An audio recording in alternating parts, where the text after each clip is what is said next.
Interesantes shows en vivo, tu mejor opción en internet, radiocristal.us.com.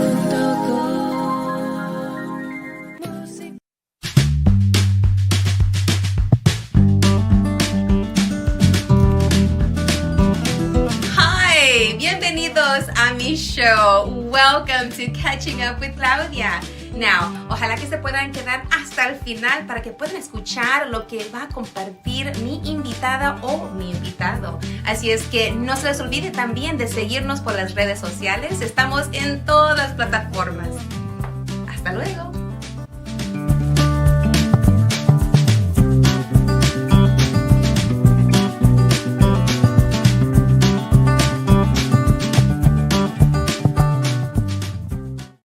Hola, ¿cómo están? And welcome back to Catching Up with la Super Comadre Claudia of RadioCrystalUSA.com. I'm super excited to be here today because I have some amazing guests that are going to come on and share what they have to offer. And before we get to the guests, I just wanted to welcome everyone and remind everyone that May is Mental Health Awareness Month. And I know it's almost over. And actually, we just had Memorial Day. So Memorial Day, I'm pretty sure that many folks were thinking about their loved ones who they've lost, people who were serving or have served, and just, taking the time to pause and remember those fallen soldiers, those military members that gave their life, and many families that are affected by that and potentially mentally, we're all doing our best every day to live, to breathe, to nourish ourselves while we nourish each other and raise families and go to work or do our volunteer work or just being at home, doing work there. Maybe you're at home raising little ones and maybe you're working from home, but just keeping in mind that mental health is wealth, and taking care of yourself, taking care of your mental health is so key. So I wanted to bring up a little bit about what's going on with La Super Comadre Claudia. As you know, when I started off again, when I came back, I started sharing. I started becoming, a little bit vulnerable with what's happening in my life. And when I came back, I told Ileana, my amazing producer who's behind the scenes, making sure everything happens with Radio Crystal USA, I said, I want to come up with ways to connect with la gente. And I turned 50 last year, so that was a big deal. So I said, I'm going to have my cincuentañera era, shares. And then I'm going through menopause. And so I'm like, I'm going to share some hot flash stuff, like what it feels like to go through menopause for me. And I started saying, I'm going to have some hot flash era moments. And then I said, I'm gonna be a little bit more vulnerable with what I'm going through, because potentially this could reach someone, this could help someone, this could connect with someone that might need some information or a resource. And I said, I'm gonna be more vulnerable in Espanol or ESL, because this sometimes, in my line of work, and I work in the mental health space, many of us were not brought up to share or to, because it would have looked like you're oversharing, or what are people going to say? ¿Qué va a decir la gente, right? Or you shouldn't say too much. That's too much to share. But for me, it's what I've learned in the tender age of my 40s is it's okay to share, but just know who you're sharing with. And sometimes you just need to share to get that off your shoulders, off your heart, so that you can keep going. And also, making sure that if you did your sharing and you need some more supports, that it's okay that you're not okay, and that it's okay to reach out for some professional support. So mental health awareness, and Comadre Liliana, if you could pull up real quick, I have a little posting there about May is Mental Health Awareness Month, and it's about a line. It's a phone number. It is a suicide and crisis lifeline. It's 988, and you can text that line, that number on your phone. And if Liliana could bring that up real quick, it's a posting, and they have people that can You can speak to them in English and Spanish and whatever language you need. But in honor of May, of being Mental Health Awareness Month, I just want to share this with you. Share it with your family. Share it with someone that may be going through a crisis, or maybe it's beyond a comadreo. Because, you get together with your comadres, your compadres, your friends, you can hang out and talk, y te desahogas. But if it's beyond that, it's okay to say, you know what, I think I need more supports. And growing up, you might have heard, no, pues está loca, no, está mala de los nervios. Well, it might be that, yeah, potentially they were not loca. They were just going through something heavy and they needed some support.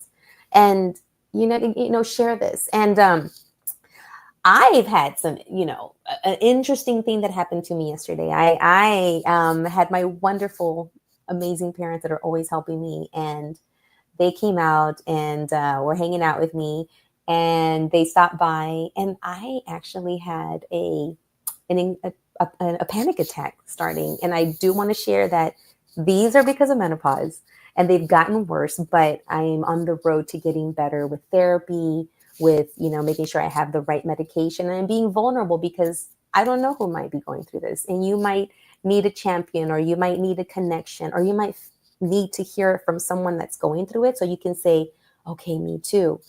Well, I was overcome with emotion.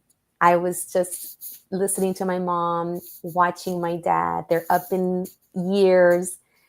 And I was just overcome with like the feeling that how am I going to live without them? I don't want that to end.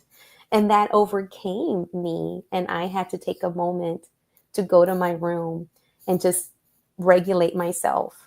And I asked for help too, not from my parents, because I didn't want to scare them.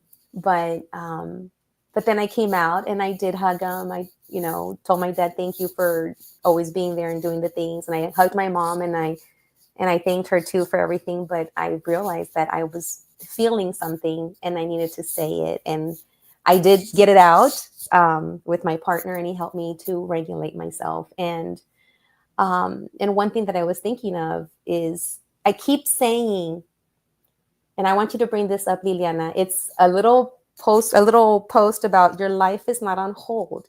It's still happening every day. So if you can bring that up.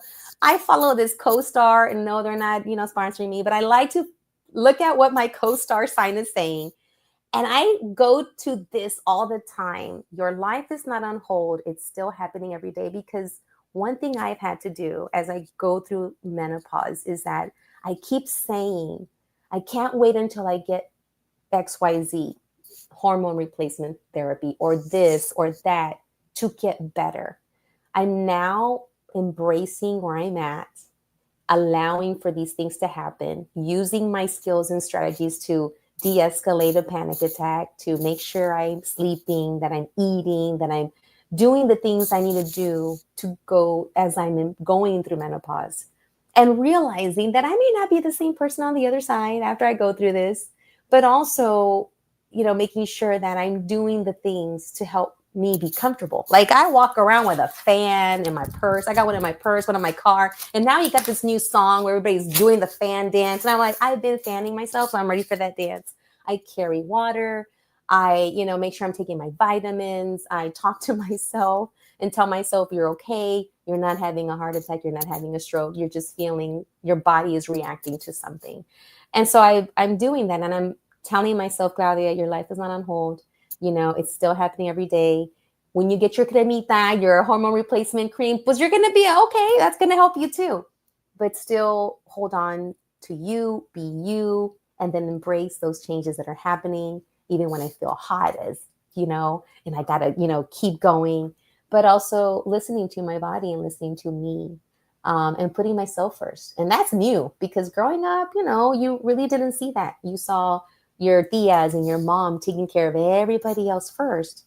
And now I'm like practicing, like, what do I need to do? And now my parents do tell me, make sure you sleep, make sure you eat, make sure you do this, make sure you do that. And so now I'm hearing it from them, and I'm hearing it, I'm telling myself, and I'm also modeling to my girls. Like, it's important for self-care to take care of yourself.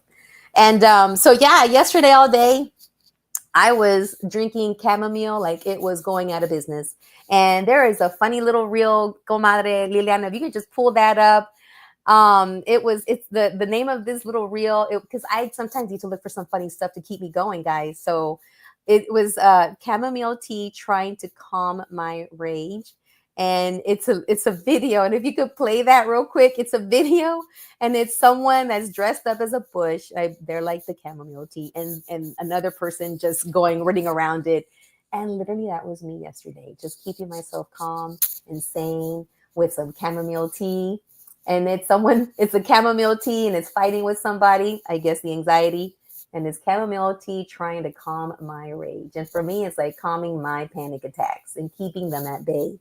And that's where I'm at. So just being vulnerable, share, make sure you reach out. May is Mental Health Awareness Month. Take care of yourself before you take care of others, because if you're good, then everything can turn out, and if you're not well, it's okay to say you're not okay and reach out for that help. Take care of you.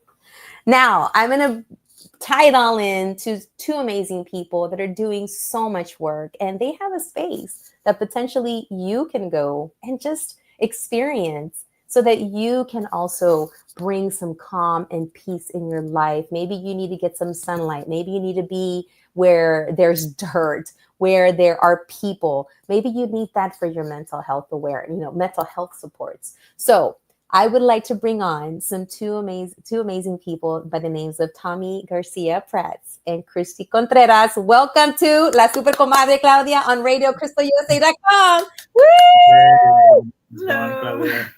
Hi, how are you doing? Good. Yeah, we're doing really good. Excited to be here.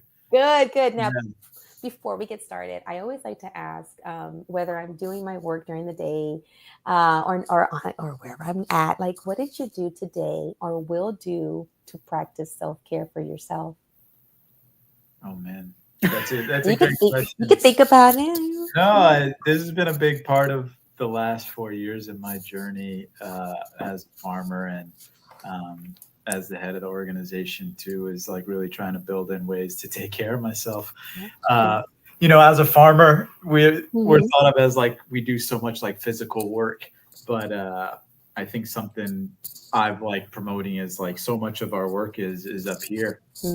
I start off my day with either like a walk or a meditation, and then usually shower and have a licuado, like smoothie. Kind of gets me going. I put cacao nibs in my smoothie. That's my little secret. I don't drink caffeine, so that gives me a little boost in the morning. Nice. Then I don't always do it, and CRISTY can explain too. Sometimes my day's just like going crazy, but really just sitting down for lunch or like making time to just kind of like 15 minutes. I was out there a little earlier, just like weeding in the field, and I'm not in the field as much anymore farming. So it's nice when I get that time just to like decompress a little bit, do a little physical activity, be outside, touching the ground. Yes. Yeah. You do. It sounds like you do a lot of grounding, and that is so needed. I have friends in the mental health space where, they're counselors and they're incorporating getting out to nature, taking their clients to touch trees, to take off their shoes, be in the dirt. So that's powerful. Thank you. Thank you for sharing. Thanks. Now, it sounds like you got an accountability partner here next to you. Who's like looking at you like, did you do that today? Yeah, I took some pictures of him out there. I'm like, this boy in his dirt. Like, you just yes. Hey, that sounds like a story here, a podcast. This boy in his dirt. There you go. Making a note. Making a note. So what about you, CRISTY? What did you do or will do today for self-care? Well, for me, so it's kind of funny because I was listening to your podcast earlier, your previous one, and Marianne mentioned that she gets home and she stares at her walls, basically. And it's so funny because I've been doing that since high school, and I never realized that was like, I always thought it was weird. And my friends would kind of like pick at me. They're like, what are you going to do? You're going to go home, stare at your walls? And I'd be like, yeah. Recently I heard, who was it? It was some actress, and she was saying she did that too. And I'm like, oh my God, I'm not the only one. And then now I just heard Marianne say she does that too. So anyway, I'm not as ashamed to say that that's what I do. Be loud and proud about your wall staring. About my weirdness, yeah. So I do Decompress, you know. You gotta decompress at the I end do of the that day. to decompress. But in general, for me, like traveling is my thing. Or just getting out of the routine, being in nature. You know, like this weekend, I went up to Lake Livingston, and I was a mermaid in a past life, so I don't even care the color of the water as long as it's not toxic with, you know, crazy things in it. I'll be in there. So yeah, I just am really drawn to nature as well, but not in the labor way that my boss here is. I like to just sit in the water. No, I'm not trying to be. That's all you. It's all. It's just the boy in his dirt, okay, but not the girl in her dirt. No, the girl has the dirt on the boy in the dirt. Oh, not really. There's some juice here. No, well, that's super important, you know. And May is Mental Health Awareness Month, and you know that's my day job too, and just promoting, you know, making sure that we're practicing that we're doing those things, even though it's a little off for some people. Yeah, you want to look at some walls, look at the walls. You want to play in the dirt, pull some weeds, pull those weeds, because it's all about taking care of ourselves to do the work, which then ties into doing the work. Like, you have an amazing place called Small Places, and I wanted to bring you on so that you can share Small Places over at, I want to make sure I get this right, over at Finca Tres Robles. Did I get that right? Yep. And, you know, and each of you, you know, share. I'll start off with you, Tommy. You know, where did this come from, this idea of Small Places? You know, why establish this? And how can people connect to this? So inspiration, how is it established, and how can people, you know, get connected? Yeah, we started Small Places in Finca Tres Robles back in 2014. But for me, it really started just being born and raised in Houston. So Finca Tres Robles is our urban farm in the East End. And because I've been farming for 15 years, I do really enjoy doing the work. People just assume I'm a farmer, but I grew up in Southwest Houston. I'm about as far away as from like farmland as you can be. And that's a big part of why I started. When I worked on my first farm, I couldn't believe the process of the work, the miracle of putting seed in the ground and caring for it over time and getting the thing that sustains us and makes us happy, makes us stronger. And then all the cultural pieces with that of cooking together, the empowerment of the skill of learning how to cook really good food for yourself and for others. And that really took me on a 4-year journey of farming in different parts of the hemisphere, and then coming back to Houston and wanting to farm and be closer to family. And there weren't any farms for me to work on. And that's like smaller scale farming where I didn't want to be just a grunt labor. I wanted to help kind of run and define how a farm was run. And so that was kind of an impetus for us starting our farm. But a big part of that too was like starting in the city, give the experience to folks who, like me, grew up here, but like would never have. It took me 24 years to like be on a farm and touch the soil and be a part of that process. And we wanted that to happen here in our neighborhood. When was your first farm experience? Like as a kid? Well, you don't. I mean, there's like the stereotypical, like when you're in 4th or 5th grade and you go out, you know, on a field trip to a farm and you get to like milk the cow and you get a hay bale ride. But really my first farm experience was in Nicaragua. Okay. Was that 2007? Visiting the coffee farm there. Okay. And then eventually working. 2010 was the first farm that I like lived on and worked on. So then you said, I'm coming back. I want to do a farm. How did that go? How did that land? And how'd you convince people? Most people just didn't believe me. They believed that I was interested, but it's so hard to do this work in the city. I tell people there aren't farms in the city because people haven't tried.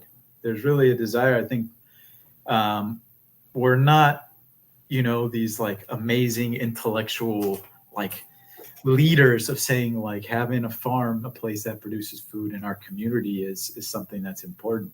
But the actual like making it happen, finding land that you can access for a long amount of time is incredibly difficult. Our climate's very challenging, as you know, living in Houston. And then there's a lot of other challenges that people don't think about, the economic side of food. We don't really talk about that much. And then what we've experienced, like bringing people onto the farm who have no experience. So finding like a skilled labor force. When people ask me like, what are the barriers to farming in the city? I say, what is not a barrier to farming in the city? Wow. That's like motivated us more. I think when we did find land and get started, we set so much interest, like people just really wanting to be a part of it. And so much of our programming and the things that we offered were from people coming to the farm and saying like, hey, we want our kids to be out here. We want to host an event out here. And so it really grew organically, just like what we offer and how we've just connected with people and vice versa. I see that. Okay. Now you were in the dirt for a long time. We got CRISTY here, who was out in the field, but more like gas and oil field. Right. And then now how did this connection happen? And how are you growing small places at Finca Tres Robles?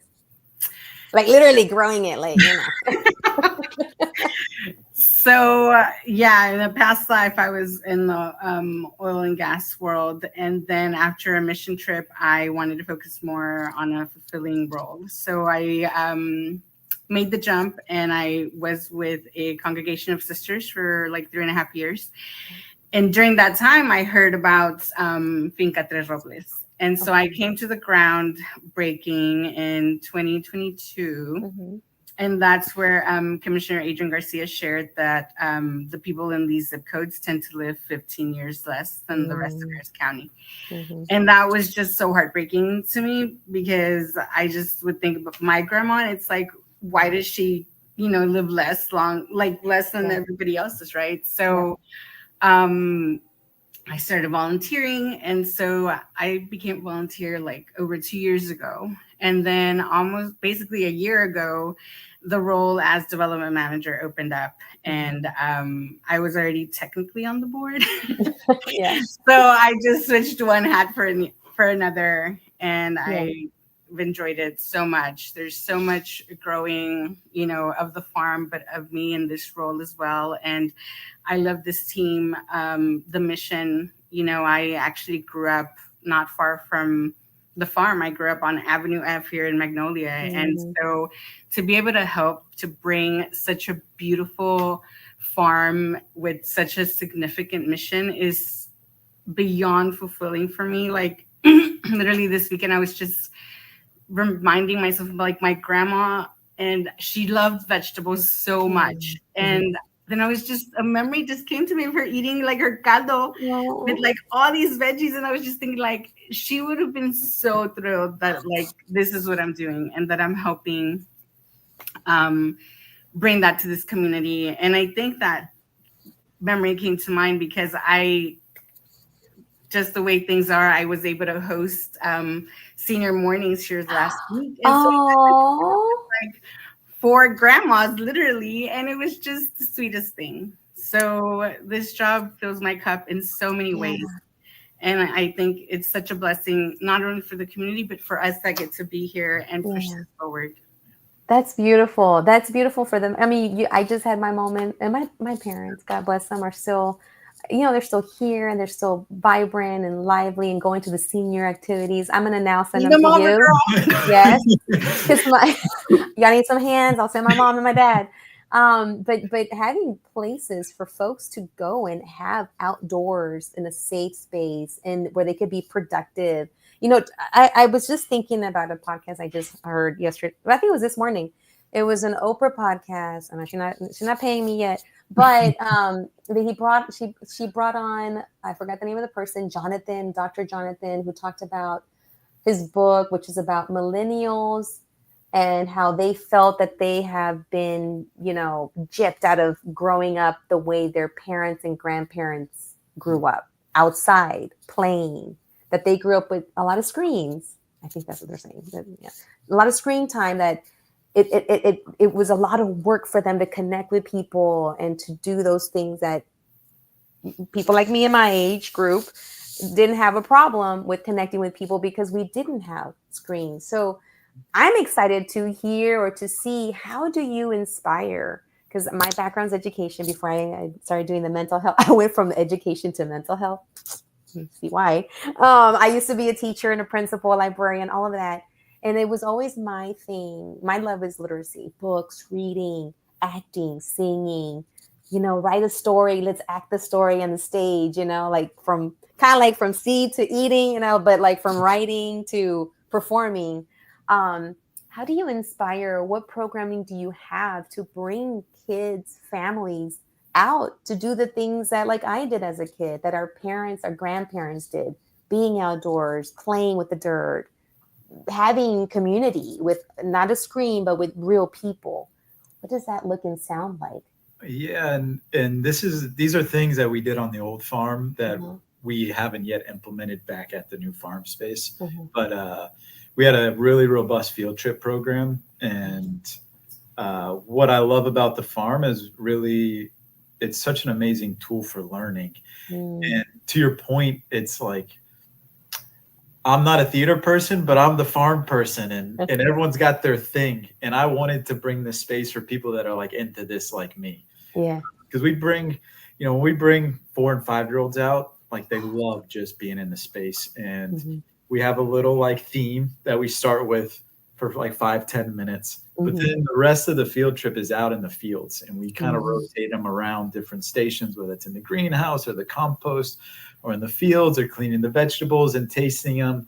And it's really that like sensory experience that even the high school and college age kids, it's like when we give them like hands-on working with the plants or talking about compost and life cycles and health ecosystems, we're starting to make different connections. And I'm such a tangible person. Like I need that touch. And I think the farm, especially for kids who like come to us from a school where they're like inside all day being talked at, and then here they are in this like really unique and beautiful space that maybe they've never been in before. And then we're literally walking around and they're like sniffing the compost and seeing the bugs coming out and smelling it, seeing like the rotten vegetables going to what is like what is the food for our future plants and our food, to harvesting things. I mean, kids get so inspired, and we've had so many experiences where the teachers come out and they're like, that kid that was like following you the whole time, like on your shoulder, he's like such a challenging student. But on the farm, it's like he's just in his happy place or in their happy place. So yeah, I think really just trying to give people the hands-on experience, giving them an opportunity to like be curious and ask questions. And we really want the space to inspire people. And kind of what I love is like, I usually don't have to ask too many questions to get them to start asking questions. It's like just being in the space and doing the work kind of gets that. So we do something else called Pick It Yourself, PIY. And it's a 1-hour session with our farmer on the weekends. And we kind of thought it would be parents bringing their kids out, which it is. But we had a lot of adults as well looking to do it, because they're just like, we show them how to harvest like green beans and squash. And they're like, wait, this is what green beans and squash come from. But the kids too, it's like such a cool event to just get them out in the fields, picking the things that they're going to take home, that they're going to. Beautiful.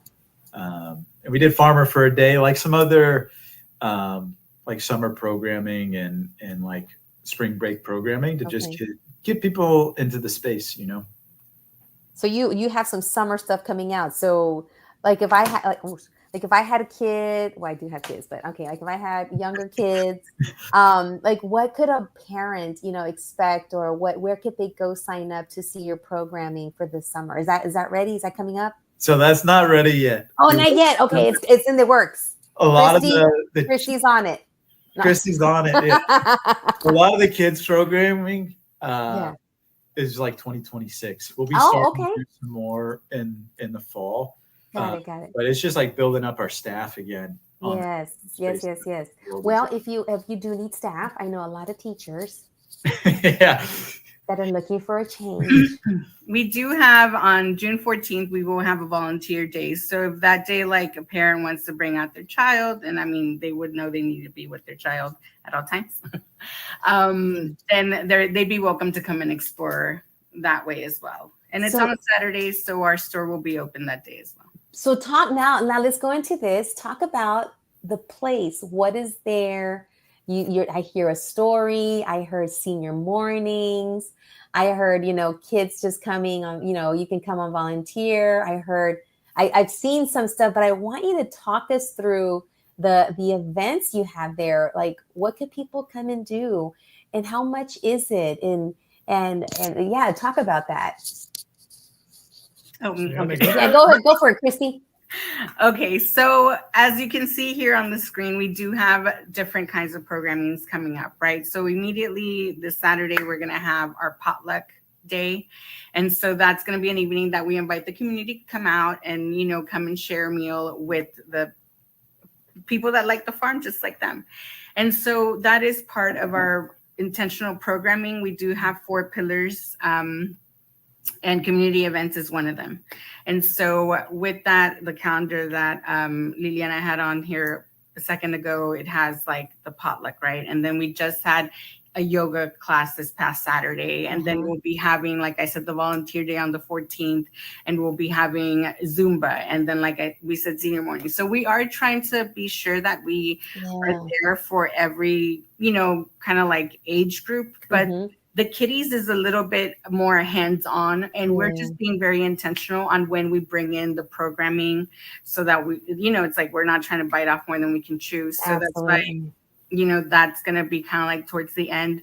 But here, like you'll see, we'll have farm tours. Those already passed. Coming up in June, we're going to have, again, more of the monthly programming, which is, again, the senior mornings, the farm tours, the bread making class. This past weekend, we also had salsa making class. So there is something for everybody. In the fall, AARP is helping us with sponsoring some Hispanic heritage events. So nice. One of those is going to be like a tortilla making class where the grandparents could bring like one of their grandkids with them. And so this space is so versatile. So, aside from, so you see the Zumba here, and it's bilingual. So we are very, on point with the language justice here in this area, because so many of the people we serve are Spanish speakers, and we want everyone to feel welcome and seen. So that's part of, our very intentional programming here. And let me ask you for the cost. Is there a cost for this when people come out, just to be prepared? So when you click on those, you'll see if there's a cost associated with them. But an easy way to tell is if it has a green dot, it's completely free. And it's the orange dots that there's some cost associated. A little cost. So if I go to La Comida, where we come together, like the potluck, do I bring something? The food's already there. Am I going to go pick it and cook it? What are we doing? So for this go around, you're going to just bring your food and a list of ingredients so that we can put it next to the food and be mindful of people's allergies and things like that. Okay. So I bring something already made? Is that what I'm hearing? Yes. Okay. And I just make sure that people know what the ingredients are. Yes, ma'am. Okay. Now, I make sandwiches really well. Does that count? I mean, you bring whatever you make. No, but this is amazing, because it's, again, back to, I keep going back to digital screens, and how do we make sure that there's opportunities for families to have somewhere to go to, because a lot of times, even in my line of work, it's an aha moment for many parents to hear, oh, I don't have to put my kid in front of the screen because everybody else is doing it, so I guess I should too. I'm like, you know what? Research just says that brains, people need to learn from watching other kids, and need to hear words and touch things like the dirt, feel sweaty while you're out there. Like, all of that is what I always share with parents. I go, hey, you are the leaders of your family. You're going to do the best with the information you have, but here is an opportunity. Here is one way to grow your child's ability to focus, or to expend some energy, or to exercise their mind and their body, or to learn a new word like string bean or dig, or shovel, like that's language that and then I share with them creating attachment, because we want our kids to have healthy attachments with their caregivers. And then when you come with la abuelita to make some tortillas, you're creating that attachment. You're touching the dough, you're with the kid, and now you're with the grandparent, or you're out there running around, picking, or once, you get the programming for the kids to go back out there. Those are all opportunities, to create attachment, to develop language. That's another one of the things that we talk about with brain builders is developing language. You have the language justice piece. That's language, you're honoring the languages that are being spoken. And these are all great opportunities. And I'm inviting those that are listening right now and those that are watching, if you haven't had a chance to go to their website, please go to the website, lock it in, look at the dates, look to see what's the green dot, what's the orange dot, get in there and put this on your calendar, because we need to go out and meet with people, socialize, get some sunlight. I've heard that there's a lot of there's research around us humans having low vitamin D, and that also affects mental health, and we got to make sure we're out there, that we're getting some sunlight, that we're being with folks out there together, so that we can also, build up our resiliency, our mental health space needs to be well. And what better way than to connect with your family, with friends, and coming out. And I want you to take us back to when people came out to an event called Salsa de Mayo. Talk to us about Salsa de Mayo. How was that? What is that? And when's the next one? Obviously next May, but so that people can get ready and they can come out to celebrate next time. So bring us up to speed with Salsa de Mayo. What was it? How did it go? And how can people connect to that? Yeah, so some of the history behind that is when we started the farm back in 2014, people were coming by to ask for tomatoes like every week of the year, in the middle of December, like asking for tomatoes. And I think it took us years to really kind of get people to know that, when it's cold out, there's no tomatoes. But we really wanted to start, how do we create some more tradition around what makes Houston unique, which is our seasons. Mm-hmm. So when I started farming up in Maine, we were planting tomatoes out in June. But here in Houston, it's like we plant our tomatoes out in March and we start harvesting in May. Mm-hmm. So yeah, we wanted Salsa de Mayo as a tomato festival. It's a celebration of the harvest and the season. But we wanted obviously to make it something that's, connected and resonates with our neighborhood. So when I think of tomatoes, I think of salsa. And so Salsa de Mayo is a celebration on the farm, celebration of tomato season centered around the salsa making competition. So people enter their salsas, and then folks show up and they try the salsas, they vote for the favorite. We got food, we had games, chocolate making, the public libraries came out, bouncy castles. It was just, again, kind of a way to bring folks out to the farm and connect with each other. And this year we did a farm dinner, our spring farm the night before, to help us raise funds as well. Because it's a free event. The festival is free, and really it's just introducing people to the farm, connecting with our season, and celebrate what has been a long farming year. Yeah. No, that's beautiful. I had a chance to participate last year, so thank you for having me. I didn't get a chance to participate this year, but I would love to come back because I had a really great time. It was my first time. I went to the groundbreaking in 2022.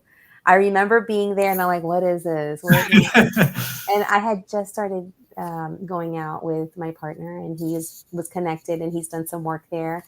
And I was like, where are we going? And what is this? And I'm like, where are we at? Why is there? and he's the one that introduced me to Finca Tres Robles and small places. And I'm like, oh, this is interesting. And so I had a chance to be there when they broke ground. And I remember meeting you. You probably don't remember meeting me. But I was walking around and I'm like, this is really cool. This is so needed. I'm from like the east side. I grew up in Jacinto City, like outside of 610. You know where the Budweiser plant is? Yeah. Okay, everyone knows where that's at. Okay, yeah, that's right.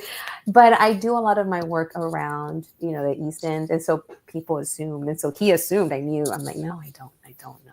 So, but I was introduced, and I go, this is I love this, and I ended up he did a Tai Chi session, and then I was womaning his table. I don't know.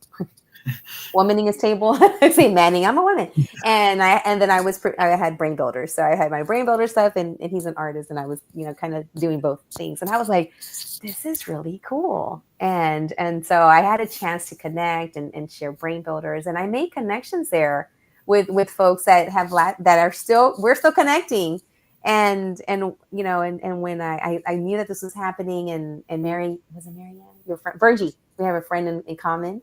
So Virgie was like, girl, we gotta get, I'm like, oh my gosh, but I'm not recording that day, but let's figure it out.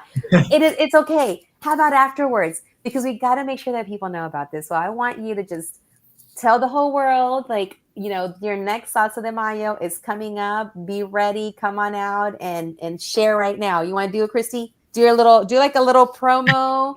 Like, hey folks, see you next May for Salsa de Mayo. Can you be a promo girl? I feel like you have it down, Claudia. Pretty good.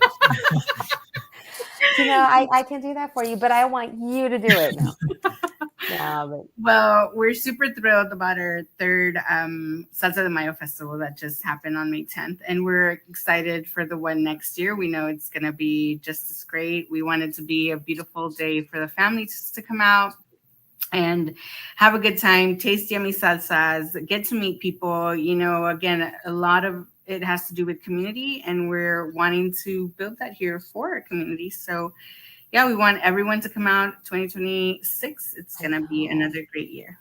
Fourth annual, right? Fourth annual. Fourth annual.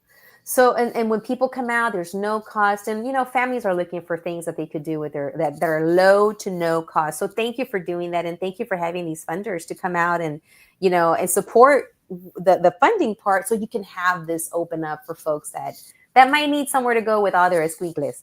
So thank you so much for doing that. And I was going to ask you, this is a challenge, right? This is, you putting your heart out there, putting your ideas and getting it going. So, what for each of y'all, in this work, in this that you're doing, that you're building and continuing to grow, what has been the biggest challenge in doing this work, and how did you get through that? How did you break through? Yeah, either of y'all can go. Yeah, I can go.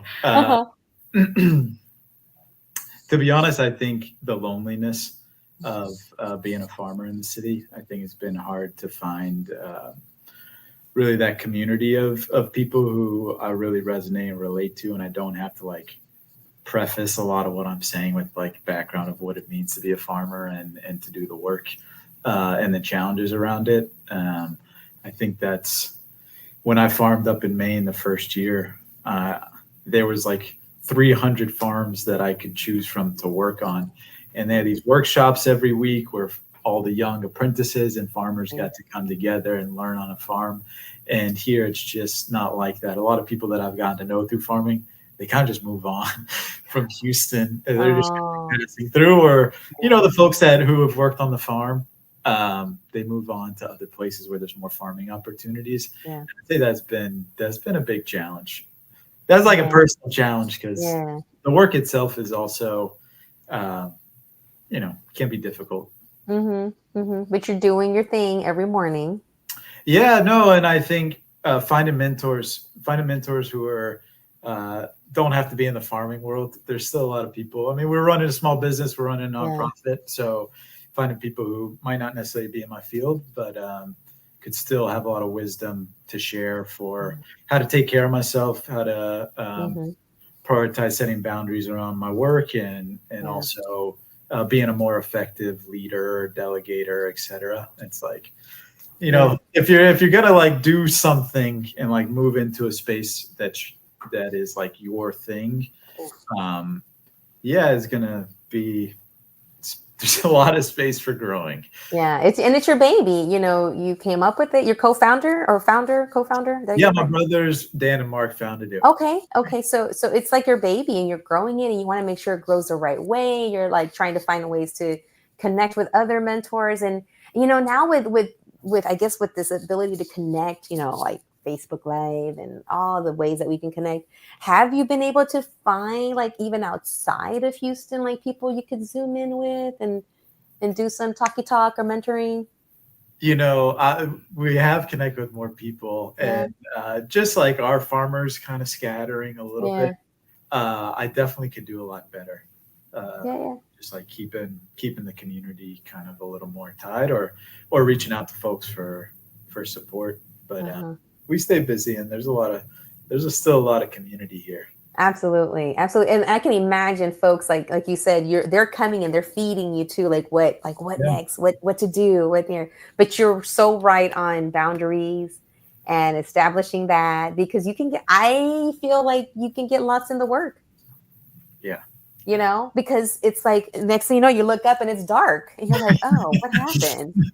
Okay, I haven't showered and I haven't eaten, and I probably should do something for me. But you know, it's you're right. It's you love the work, you do the work, but also taking care of you and setting those boundaries and moving, like, get out of the dirt, Tommy, and go.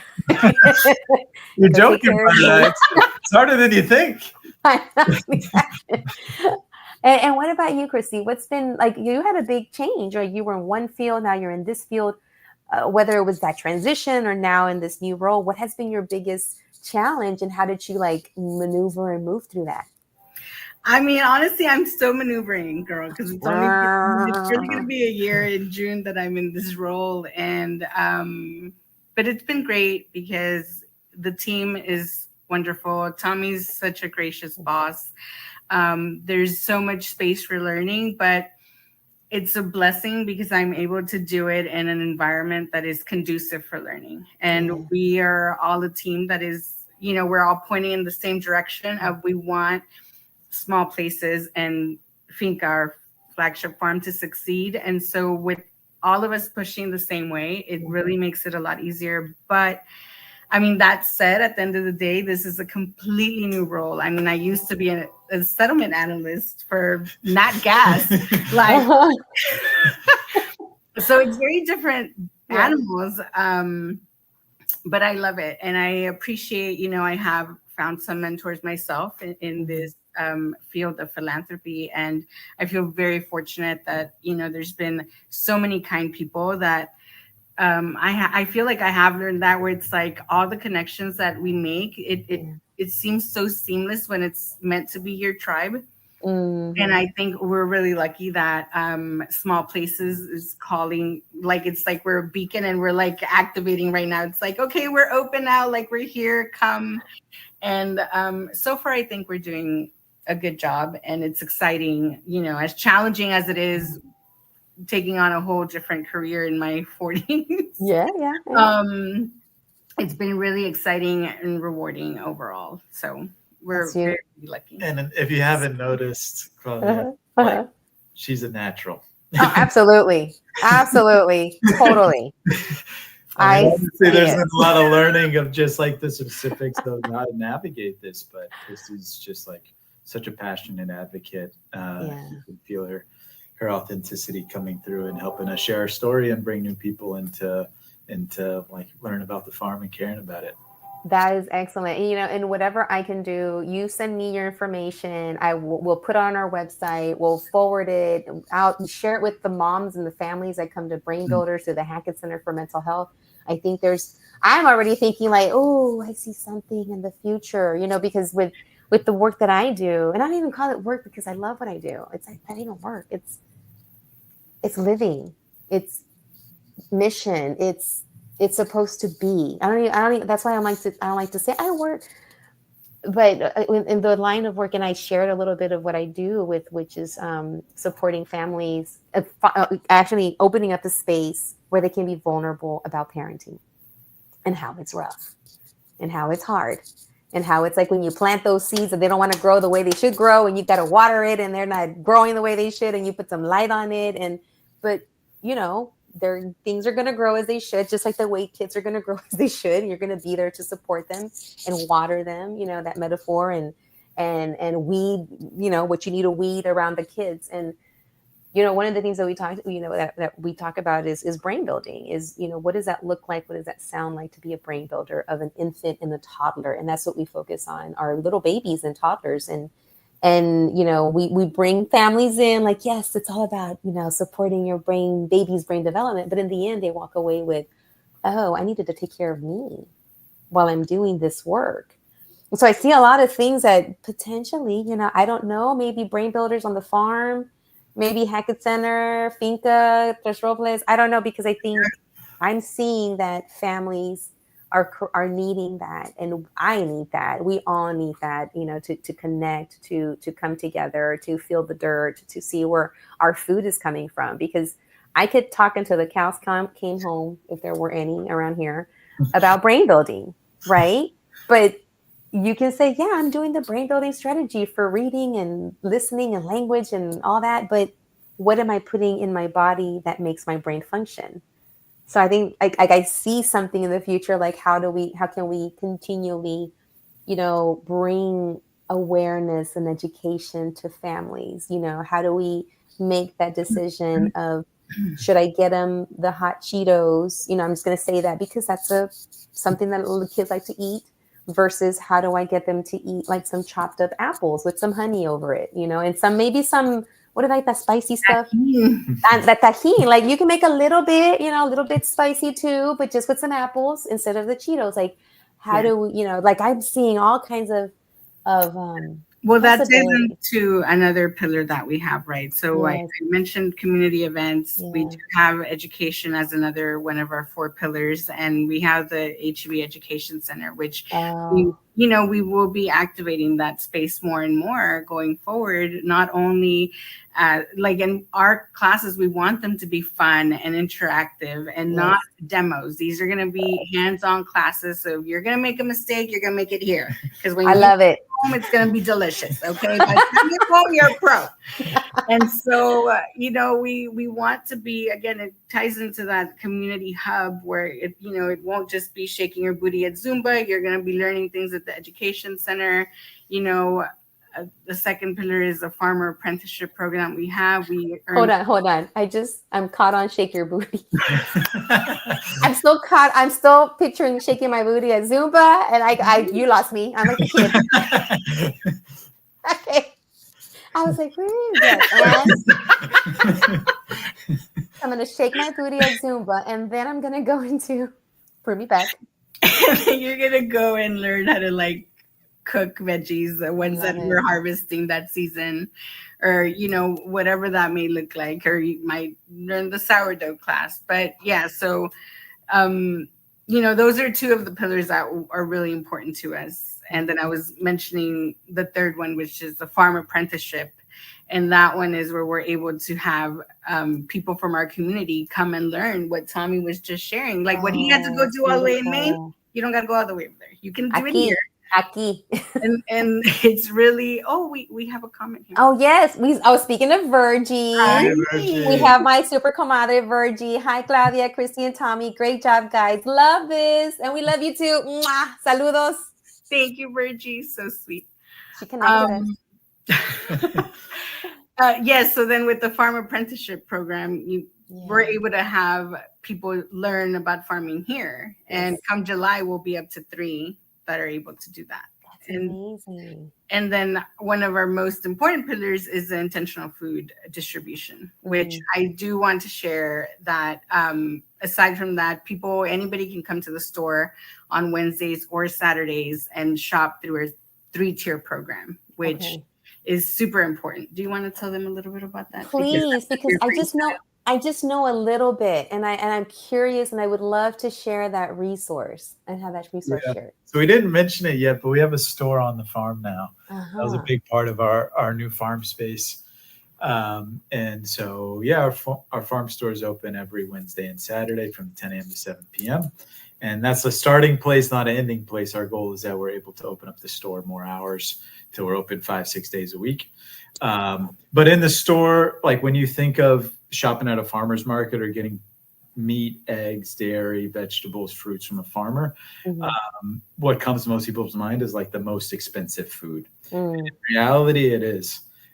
So a big part of our mission is how do we not just grow the food and bring people the highest quality food, but how can we make it convenient and affordable? So in the store, we have 3 pricings, the full price, 25% off, 50% off. And our goal is like, how do we meet our community where we are, which is not everyone can afford the highest quality food at the highest price. And part of our mission as a nonprofit is how do we increase that access so people can come to our farm every week, and it can be at a price point that meets where they are. And so when you're coming in, all you have to do is there's a little card at the beginning and the entrance, and you grab the card, you put it in your basket, and it says 50% off or 25% off. You shop, you come check out. As we're checking out, we see the card, we ring it up, no questions asked. And it's really just trying to make it easy for people. It's like, I don't want to go to a place where I have to say like, hey, can you give me a discount? Because I need it, because I'm like having a hard couple months.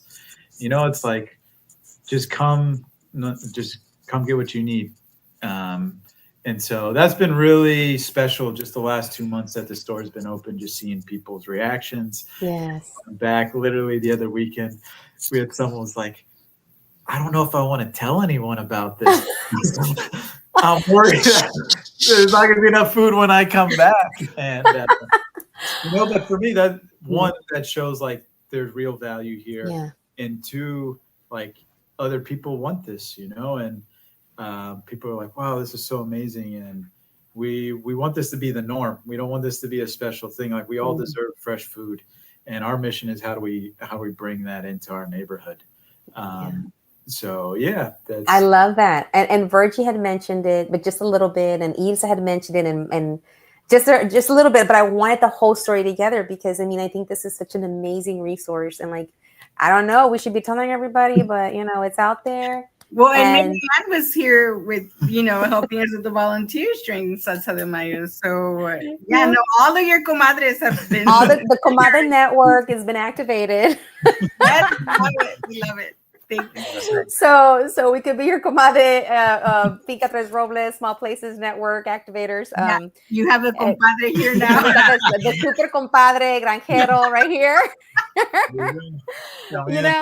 And this is so needed. This is what this is about is connecting folks. Is I love how no questions asked.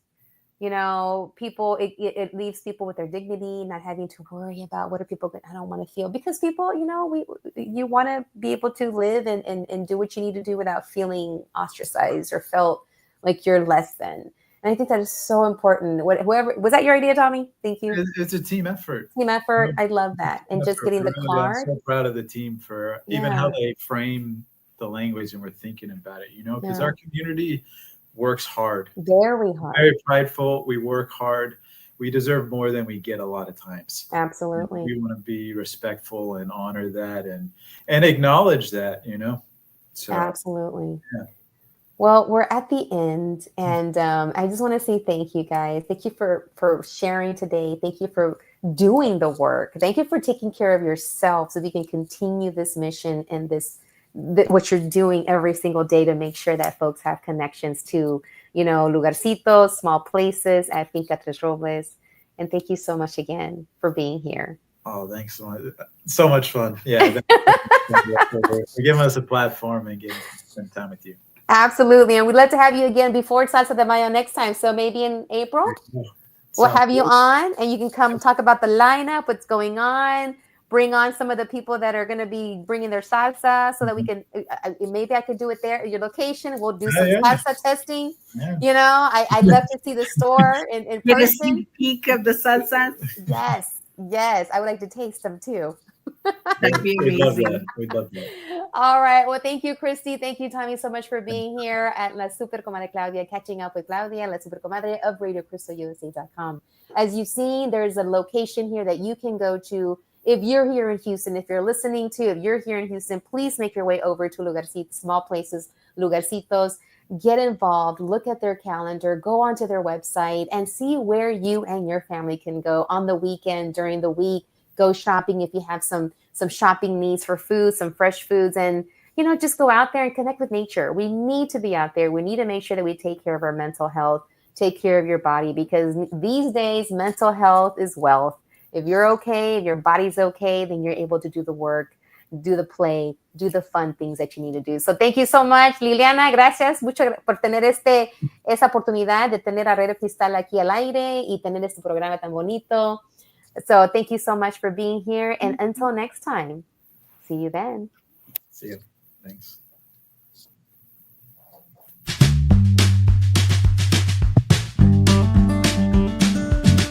Gracias por haber estado aquí en el show Catching Up with Claudia.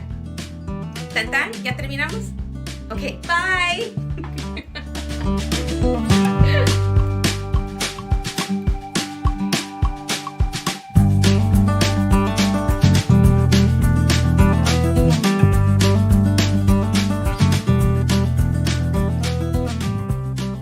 Radio Cristal USA es patrocinado por Supernova Furniture, la mueblería de los paquetes de las ofertas más famosas. BAMSA Global, servicio de inmigración con más de 40 años de experiencia. Doneraki Fuego y Mar, con su auténtica comida mexicana que bien se come en Doneraki. Fred Haas Toyota World, es el concesionario número 1 de Texas y siempre tiene el auto que estás buscando. América Cinemas, te ofrece las mejores películas dobladas y subtituladas al español. Ostionería Michoacán, donde comes a gusto y delicioso, y siempre hay una cerca de ti. Gracias por patrocinarnos.